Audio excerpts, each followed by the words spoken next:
Hello ladies and gentlemen, and welcome to So How Was Uni for week 10 of semester 1, 2018, the first semester of my Masters of Physiotherapy degree. Today we are drinking a Mr. Finch apple cider.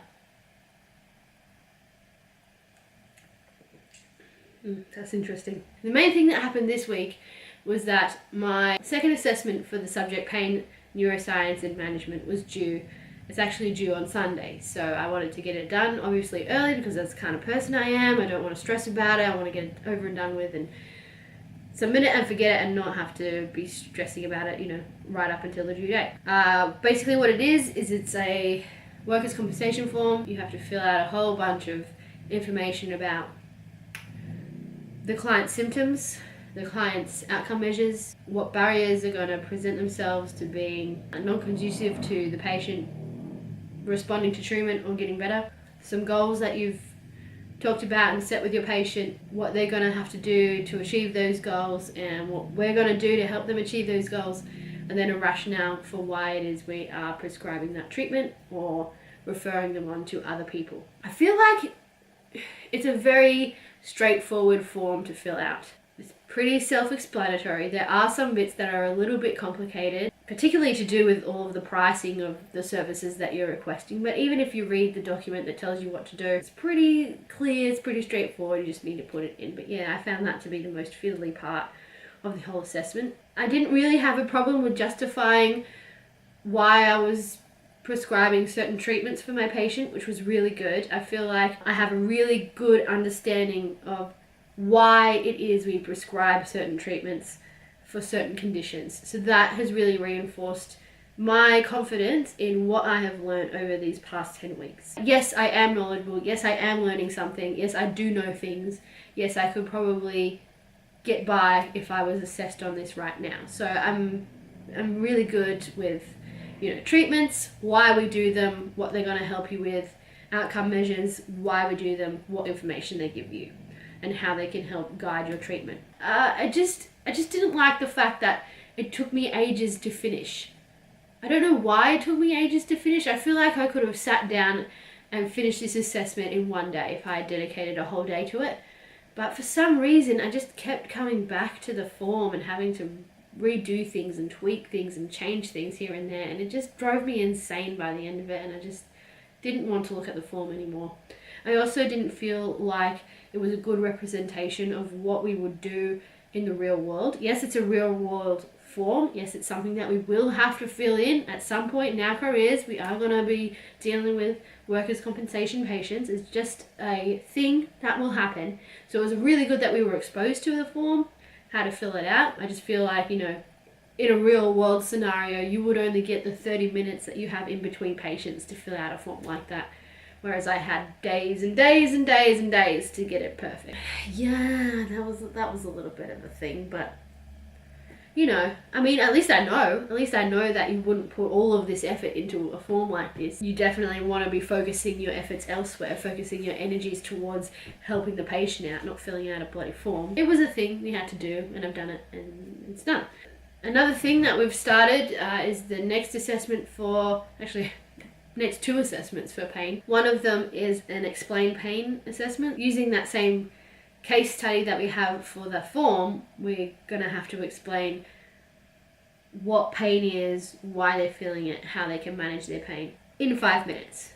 And let me tell you, ladies and gentlemen, I had no idea it was this difficult to explain and describe what pain is. I've been working on it ever since Tuesday, my little spiel that I'm going to use for the assessment, and yeah, I just keep getting stuck on some of the most basic fundamental principles of how pain works. It's because pain is a complicated thing. Ladies and gentlemen, you wouldn't think there was this much involved in your pain sensation, but there is. It's very complicated, it's very complex. And what I'm going to do, I think, which will be really helpful, is next Tuesday, I'm going to film it as one of my videos, and yeah, you're going to get an explanation of what pain is.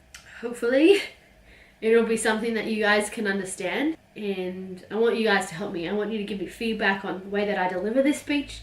Hopefully it's not me dictating to you. Hopefully I'm talking to you at an appropriate level. I'm not like talking down to you or treating you like a child or something like that. I also want you to tell me if there's anything you didn't understand, maybe I'm not being clear enough. If you could put that down in the comments when I upload this video next Tuesday, that would be really helpful, because then I can use that information that you've given me to tweak my speech and hopefully make it to something that will be of a D or HD level. But that's another thing I have to tell you about today. We'll come back to that. The third assessment we have to do for pain neuroscience and management is a group assessment. We have been given a chronic pain condition. Ours is fibromyalgia. I'm in a group with 4 other men. It's just me and 4 other men, so there you go. We need to design a case study around fibromyalgia, and we need to develop a patient pamphlet, something like a handout we would give to the patient that would give them some information on what pain is, how it works, what their condition is, what you can do to treat it, things of that nature. Just an educational pamphlet. I've already started some work on it. I know that other members of our group are focused on getting this other assignment sorted out and finished and handed in, ready for Sunday, which is fine. I totally understand that. I totally respect that. It's all good. Very interesting condition, and I'm really glad that we got it, because I feel like we're very well equipped with knowledge to be able to help a patient with this condition. So yeah, so that's gonna be good. It's a group assignment. Really looking forward to working in a bigger group. I feel like everyone understands that everyone needs to pull their weight in a group. They all need to contribute to the discussion. They all need to do their part. They're not going to be some of those other people who just sit back and let everyone else do all the work. I mean, really, in reality, everyone in class, everyone who signed up to this degree wants to be a physiotherapist. And if it's not, then you probably really need to rethink your choices and GTF out of the class. Everyone wants to be there, everyone wants to learn, everyone wants to contribute, everyone wants to show off a little bit. So yeah, this isn't going to be a problem. This isn't going to be an issue. If anything, everyone's going to be too keen and we're going to have too much information. It's going to be really annoying trying to sort it all out. But yeah, you know, that's a good thing to have too much information. Finally, we had a teacher come in and talk to us and set out what it means to get a pass, a credit, a distinction, or a high distinction. A high distinction means that they are very happy for you to go out and practice as a physiotherapist right now. They don't need to worry about you. You're qualified. Go on, we'll see you later. A distinction student means that no, you probably couldn't go out and treat your own clients, but we're very, very happy to let you go off and do stuff unsupervised. You know, you could do it, you come back, you report to us, we're happy. Probably don't need to tweak much, maybe just a thing here and a thing there, but that's it. A credit means that you are minimally competent. So you meet the thresholds of competence. You're going to want a lot of supervision there, you're going to want a lot of pointers, you're going to want a lot of guidance to help you get into the distinction and the high distinction, get you into the confidence and the knowledge that you need to be able to practice by yourself independently. A pass means that you are being safe.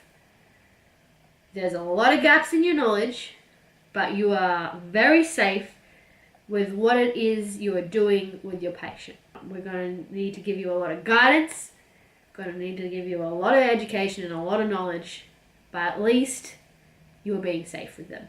A fail means that you're being unsafe. Basically, if you had your supervisor watching you and you put them in a dangerous position, or you did something like, for example, let's take a inferential stimulation machine and you put it across the chest, that can actually lead to a heart attack or some sort of problem with your heart.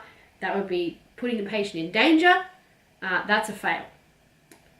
So finally, we've got an explanation of what all of the marks mean. The credit means that you're actually doing okay. You're doing all right. You do need a little bit more finessing, a little bit more information, a little bit more knowledge, you need a little bit more practice, but you're doing all right. Reflecting back on my clinical assessment, subjective assessment thing that I had to do, where I had to sit down and interview a patient, reflecting back on the mark that I got for there, I actually feel comforted knowing that's what it means to get that kind of mark, to get a credit. So apart from all of that, nothing else has really happened this week. I feel like I'm very behind in all of my summaries. That's not very good. I need to do a little bit more revision work. I've scheduled it in for Tuesday, and you best believe it's going to happen. So there you go. But I'm feeling comfortable. I'm not feeling anxious, not feeling worried. I'm not feeling anything like that. No, it's not just the alcohol talking. No, it's not just right in this second. Like, I found my groove. I know who I am. I know where I sit, and it's very comforting. And I feel like, yeah, I've made the right choice. So it's all good. It's all good in the hood, ladies and gentlemen. And that being said, I'm going to wrap it up. So thanks for watching. If you enjoyed this video, make sure to click the like button. If you haven't subscribed, why don't you subscribe? Especially if you want to figure out what the heck pain is, what is it exactly? You definitely want to subscribe, because next Tuesday I'm going to explain all of that. And that should be pretty interesting. I will see you then. Peace out.